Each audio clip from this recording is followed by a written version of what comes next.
One of my core beliefs in life is that comparing yourself to others is a waste of time and energy because each person has a unique story. Each person lives in a different location with their own lifestyle. However, when I spot someone in a luxury car, I wonder if I am still on the right direction to live the life I deserve. I often find myself curious about how my finances compare to those of others. Yes, I don't compare myself to others, but I believe it is completely fine to compare my finances to others as a way to stay motivated and strive for success in life. This process makes me feel good about myself when I choose to live a moderate life, even when I see others buying big homes and luxury cars. In this video, I am sharing that about what you need to have to join the top 20% in America. So stick with me until the end and I'll answer one of the most common questions. When do you consider yourself rich? Let's dive in. Your income is different from your net worth. Let's begin by exploring the difference between two important figures: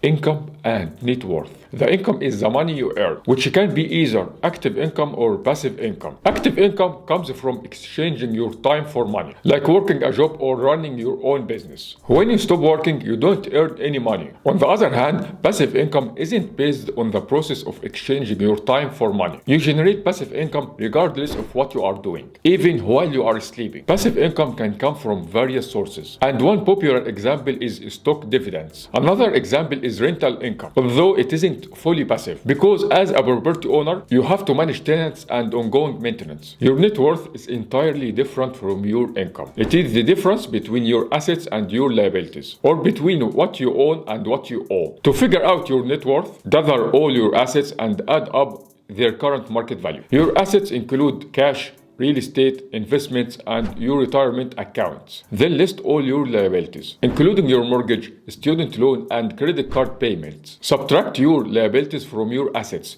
to find your net worth. I truly believe when it comes to understanding your finances, your net worth is more important than your income. That said, both figures offer unique views on your finances. If you find this video helpful, hit the like button and consider subscribing to this channel. Top 20%. Being in the top 20% means that you are wealthier than 80% of Americans. We can measure the top 20% by either net worth or income. And these groups are not always the same people. You need to earn around $165,000 per year to qualify, and this amount includes household income. Knowing that the median US household income is about $80,000, this means that the income of the top 20% is nearly twice the median US household income. To be in the top 20% by net worth, which is more important than income, your net worth should be around $892,000. Bear in mind that net worth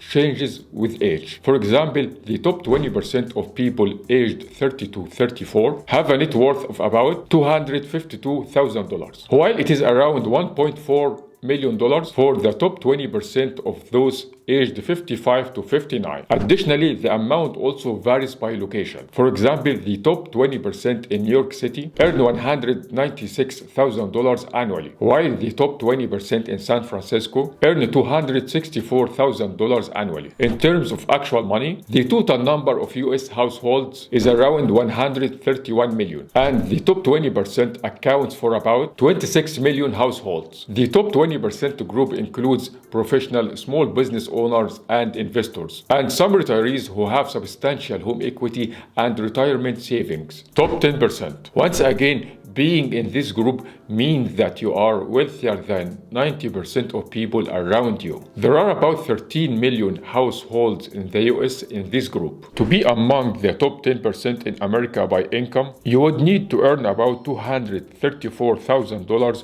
each year. When it comes to net worth, you need about $1.9 million.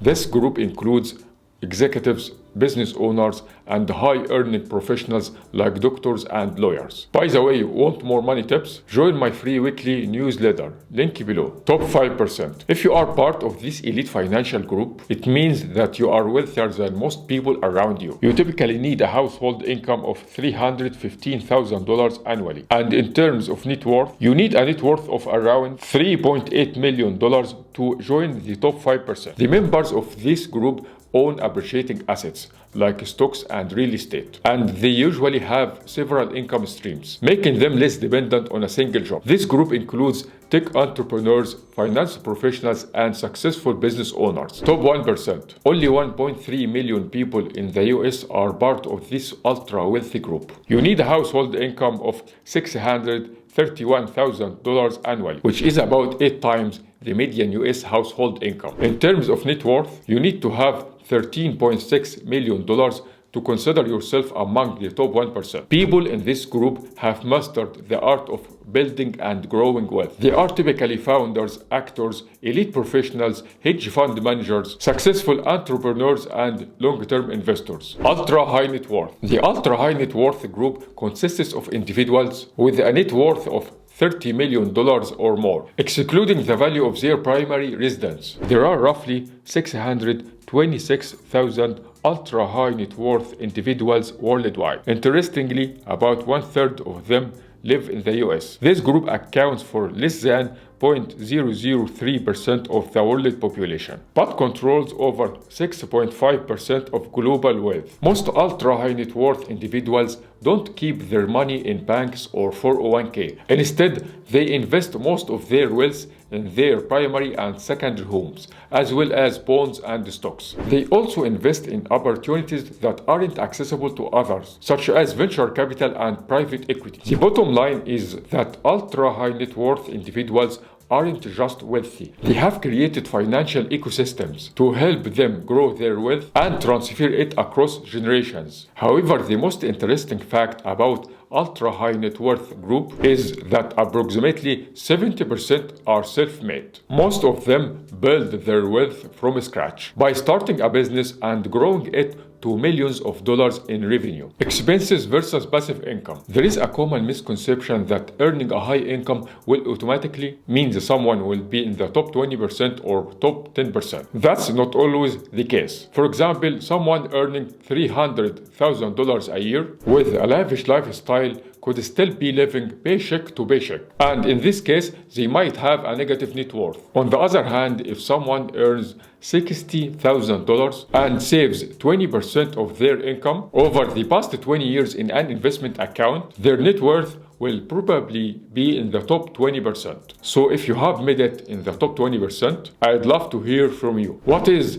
the number one thing that helped you get there? Drop it in the comments, and while you are there, hit like and subscribe so you never miss a future video. When do you consider yourself rich? There is no one-size-fits-all answer, because each person has a unique story, including age, location, and spending style. There is a well-known rule in retirement called the 4% rule, which suggests that you can do whatever you want if your nest egg is more than 25 times your annual expenses. That means if your annual expenses are $100,000, you need to grow your nest egg to $2.5 million to live comfortably. However, as a general rule, always try to generate passive income alongside your day job and avoid falling into lifestyle creep when you earn more money. Once your passive income surpasses your expenses, you can consider yourself wealthy, regardless of whether you are in the top 20% or not. To sum up, don't feel discouraged if your numbers are below what I mentioned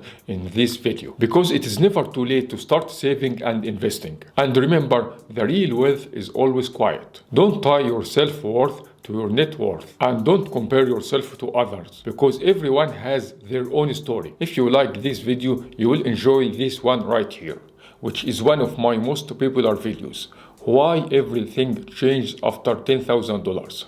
Don't forget to subscribe if you haven't already. Thank you so much for watching, and I'll see you in the next one.